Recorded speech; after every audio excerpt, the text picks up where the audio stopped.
केंद्र सरकार द्वारा प्रस्तुत बजट के अवसर पर भारतीय जनता पार्टी प्रदेश कार्यालय के सभा कक्ष में संवाददाता सम्मेलन का आयोजन है और इस अवसर पर हमारे बीच भारतीय जनता पार्टी के प्रदेश कोषाध्यक्ष श्री दीपक बनगा जी, मीडिया प्रभारी श्री शिवपूजन पाठक जी और आप हमारे वर्मा जी ना जीपी शर्मा और यहाँ पर उपस्थित अलग अलग क्षेत्रों के हमारे विशेषज्ञ एवं मीडिया के मित्रों, केंद्र सरकार ने आज बजट पेश किया और केंद्रीय मंत्री माननीय निर्मला सीतारमण जी ने जो बजट पेश किया है, यह बजट सर्वव्यापी है, सर्वग्राही है। इस बजट के शुरुआत में ही आपने देखा होगा कि हमारे युवाओं पर फोकस किया गया है। हमारे देश के जो युवा हैं उनकी बेरोजगारी कैसे दूर हो,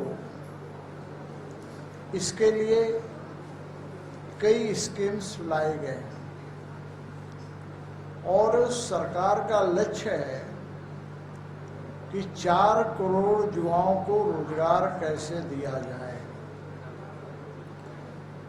साथ ही आप देखते होंगे कि बहुत से युवा पढ़ते हैं और पढ़ने के बाद अलग अलग संस्थानों में जाकर अप्रेंटिसशिप करते हैं। 1 करोड़ युवाओं को अप्रेंटिसशिप कराने का लक्ष्य रखा गया है और उन्हें प्रत्येक माह 5,000 रुपये दिया जाएगा। साल में 66,000 रुपये उन्हें दिया जाएगा। तो हमारी सरकार गांव, गरीब, किसान, मजदूर, महिला और साथ ही हमारा जनजातीय समुदाय,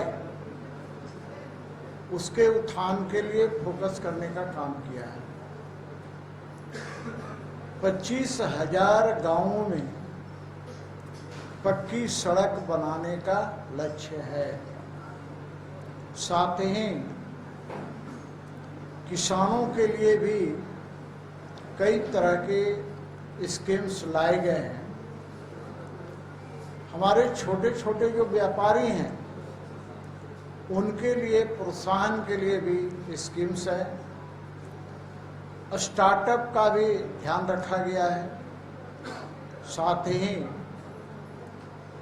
विश्वकर्मा योजना को भी तेजी से लागू करने की योजना सरकार ने बनाई है। उसके साथ साथ सरकार यदि कोई व्यवसाय करना चाहता है तो पहले देखा होगा कि मुद्रा लोन के तहत 50,000 रुपये तक का लोन बिना किसी गारंटी के मिल रहा था और 10 लाख रुपए तक का लोन उन्हें दिया जा रहा था। अब उसे बढ़ाकर 20 लाख रुपया कर दिया गया है। उसी प्रकार से अभी आप देख रहे होंगे 63,000 आदिवासी गांवों को दिया गया है, जिसके तहत जनजातीय उन्नत ग्राम योजना उसका नाम दिया गया है। और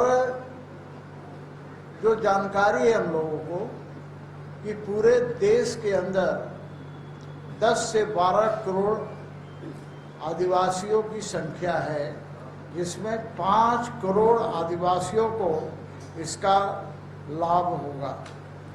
साथ ही प्रधानमंत्री आवास योजना चल रहा था, इस बार 3 करोड़ अतिरिक्त प्रधानमंत्री आवास बनाने की योजना है।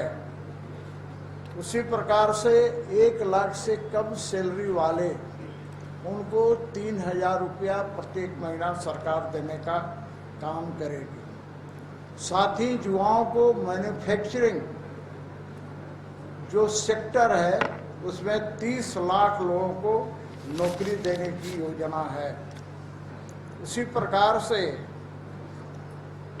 छात्रों को पढ़ाई के लिए जो लोन लेते हैं उस लोन की राशि घटाकर, उस लोन को जो ब्याज लगता है उसकी राशि घटाकर 3% करने का काम किया गया है। उसी प्रकार से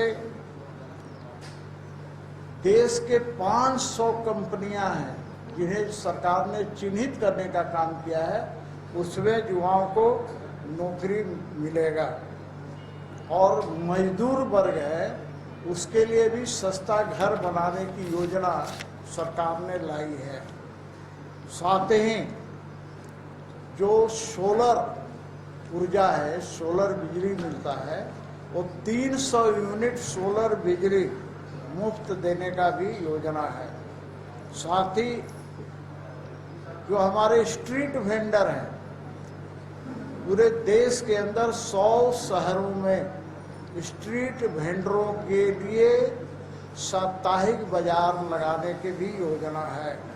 साथ ही देश के 100 शहरों में सीवरेज ड्रेनेज की योजना है। साथ ही 100 शहरों में जहां जल जमा होता है उसको भी समाप्त करने की योजना है।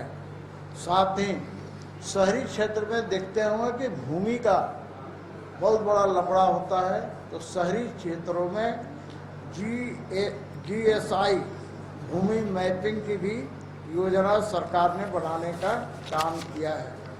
साथ ही अभी हमारे विशेषज्ञ बता रहे थे कि कौन कौन सा चीज़ सस्ता हुआ है, तो कैंसर की दवाई सस्ती हो गई है। साथ ही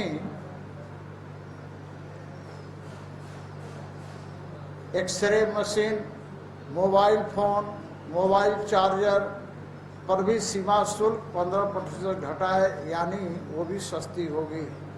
साथ ही 25 खनिज ऐसे हैं जिन पर भी सीमा शुल्क नहीं लगेगी।